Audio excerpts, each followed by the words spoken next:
So we have a 3-hour tractor drive today, and I'm trying to get going before I kind of run into some traffic because the tractor's parked around a pretty populated area. So I'm trying to beat the traffic but not go at night where people aren't gonna see me better. Check the oil.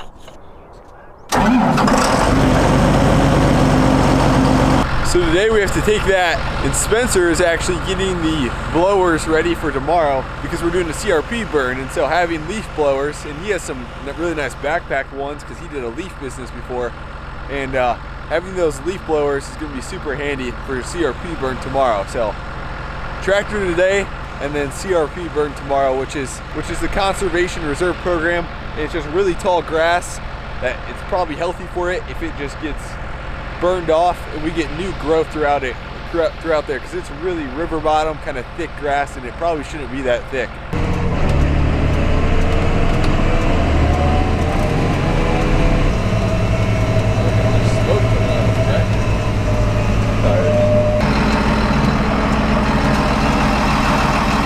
So we got going down the road, and I'm cleaning it up right now, but you can see there's a few drops of oil.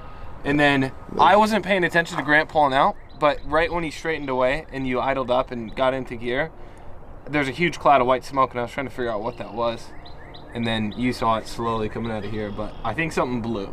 Or like something, it all came out at once. Seriously? Yeah, because there's a huge cloud of white smoke. And I was like, oh, that's weird. The exhaust or anything. Well, I wasn't looking. I just saw the aftermath. Well, I think you should probably call somebody before we go out, but also we were just running it for a few minutes, and it wasn't dripping and it wasn't making smoke, and he idled it all the way up.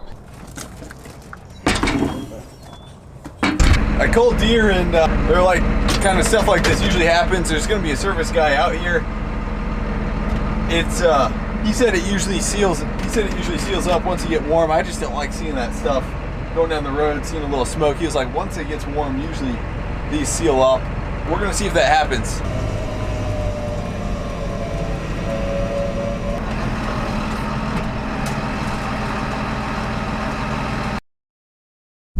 Well, we made it pretty good down the roadway. Well, now we're looking at it, thinking it's coming right out this, whatever the PowerTech gasket is. You guys can't see that, but there's a gasket right here, and it looks like there's just a couple little drops coming out. I think what's happening is there's an exhaust manifold leak, which has a little smoke come out right when you kind of get going.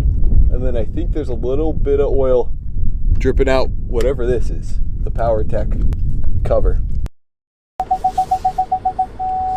So I thought maybe it'd be best to take some water along on this burning CRP day today, because we probably need some water, not just wind and leaf blowers and stuff like that. So we're taking my dad's little 1026R, and it's got like a 40-gallon sprayer on the back with a wand, which should help out. Obviously, if there's something crazy, that's not going to do it, but it'll definitely help.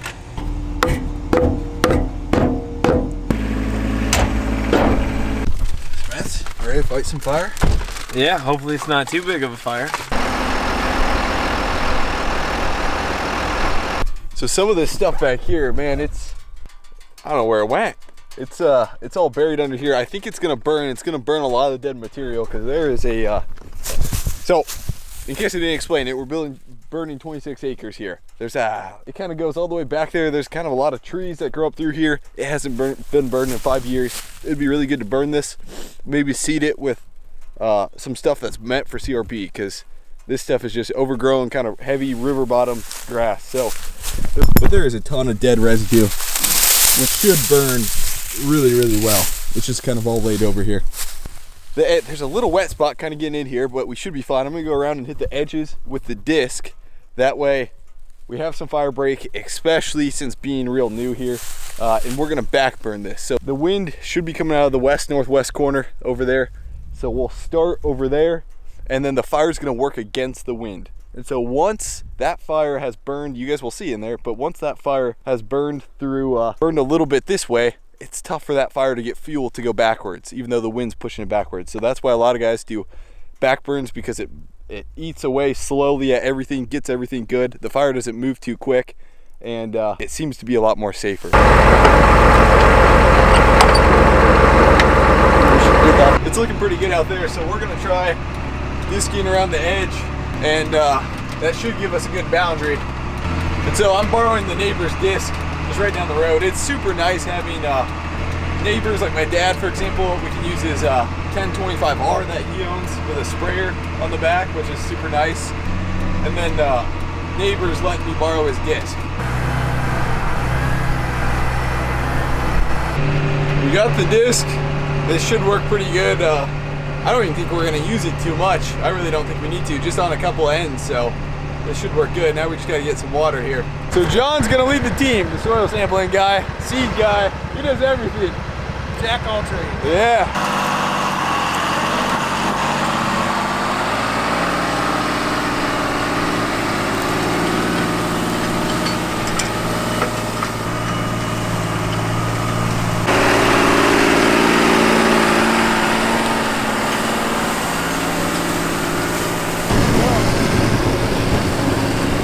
I gotta get going, so I probably shouldn't be explaining this, but in 2018, I made kind of a stupid purchase, and Elon Musk made not a flamethrower in 2018 and sold it for like $600, limited edition. He only sold like 10 or 20,000, something like that. They sold out in like a day. It was last second. I was like, hey, maybe this is gonna be a good investment.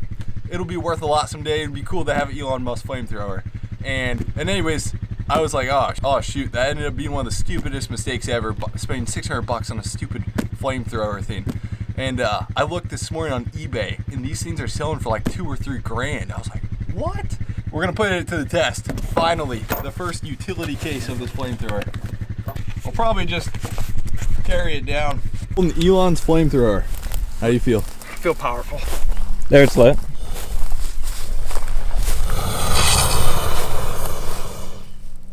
Let that thing eat. Let's see what it can do.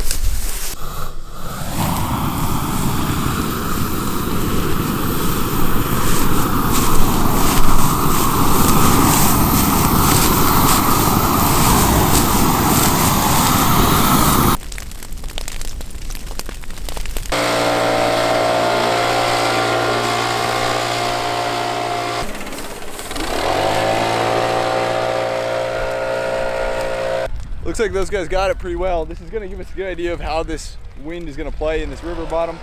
And that way it's all burned off back here.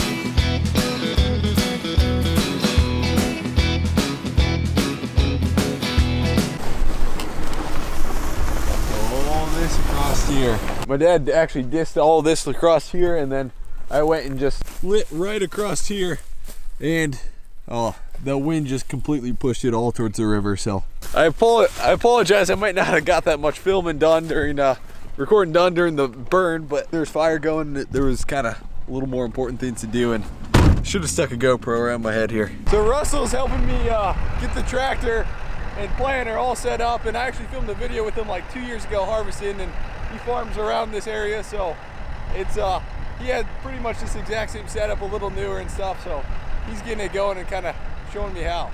So All right. 10, Yeah. over 10. Okay, now it started planting there. Okay. It's a little wet. You can see it's wet. If it was drier, it would do a little bit better job of closing. That's not bad, Okay. but because it's wet, it's a little gummy. So what we're gonna do, we're gonna start digging. Every 6 inches, you said usually. Yep. Well, a lot of corn in there, so we're gonna run out pretty soon. Yep, we failed. Didn't tell which one though. So we're just playing with depth right now. In this no-till scenario, we're kind of having a tough time getting to like 2 or 2.25 inches deep here. So me and Dad are heading to get a field cultivator bought. I was trying to, a lot of people ask about tillage and stuff, and in this area, a lot of guys don't do too much tillage in the fall, and in the spring, it seems like a lot of my neighbors that I talk to just come in and cultivate soybean stubble or kind of just prep the soybean stubble before going into corn. In my scenario, so when I was running through with Russell trying to, we were just no-tilling conventional corn into corn stalks, we could only get that seed like an inch and a half deep so far, and corn needs to be at 2 or 2 1/4. So what I'm going to try and do is just cultivate 2 1/4, maybe 3 inches of the topsoil to just prepare a really nice seed bed for that planter, most likely. So this is a field cultivator. I think it's a John Deere 960 or 980. It's 24 foot wide. The only thing about it is I'm waiting for the salesman to get here. I think we're going to take it. We'll see what the price is. But the only thing kind of bad about it is that it's real back heavy. So I put some weight in the back of the pickup. Hopefully that helps. I might take off some of these harrows because we got a little ways to go.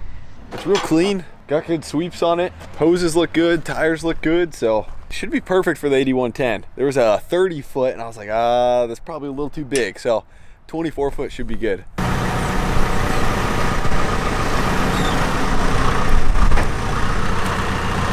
that gonna work?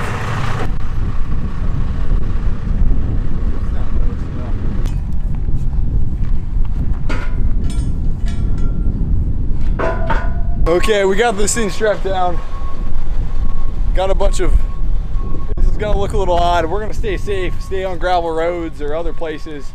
Put in four-wheel drive because you can see it's putting up pressure. That's not good. So we gotta go slow. We got about like 30, 35 miles, 40 miles. So it's gonna be an interesting drive.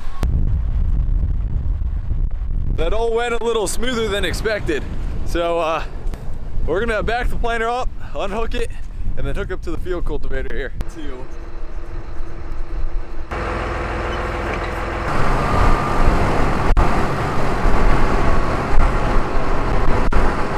Me and Dad are trying to get this dang cultivator hooked up, and we got the, let's see, the C-clamp here, and the drawbar needs to go into this C-clamp that's on the cultivator. And so the drawbar is just a little too thick, and we've been kind of grinding on it, spraying some WD-40, and I was like, and we couldn't get the bolt off to get the C-clamp, so trying to run to deer like 10 minutes before they close to try and get some type of bigger C-clamp took onto the tractor.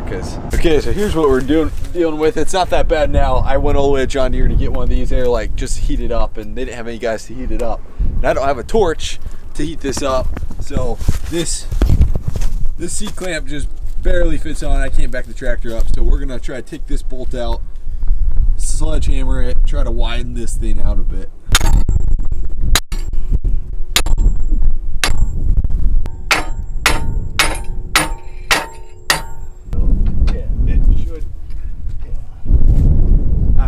Moment of truth with this cultivator. We've had issues on, well, not too many issues, but it's just been a hassle trying to get this thing going. Finally, we got the right hydraulic adapter. The question is, does it work?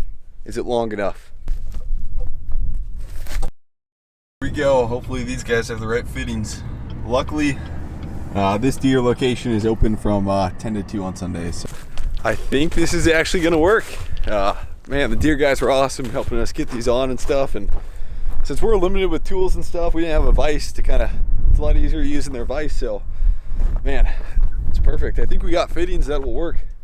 Essentially, we just took the fitting, the old fitting, put new O-rings on, and then put the new ISO connection point that works for this 8000 series tractor. Okay, here we go. Field work starts now. We got a 30-minute drive to the first farm. Oh, that was a rough ride because that harrow on the back, it's just bouncing me because there's so much counterweight, but you got a heavy tractor, you're not going anywhere. It's just a little rougher ride.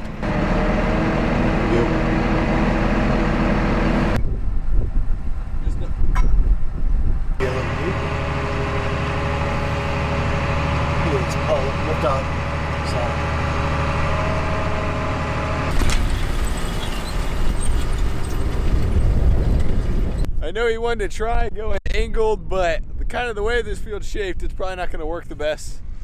This seems to be leaving a real nice seed bed here.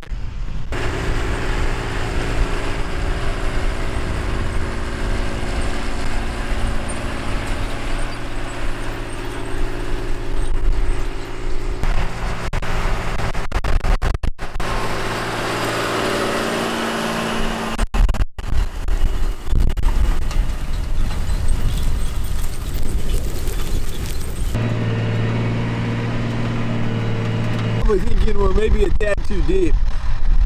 I don't know, is that, it's probably 3 or 4 inches. So we're gonna shallow it up just a bit more probably. We're gonna go get another pickup truck. That way I'll probably leave a little earlier, and Dad's gonna stay out here and he's gonna run it because he does work all week. So me and Spence will be out here.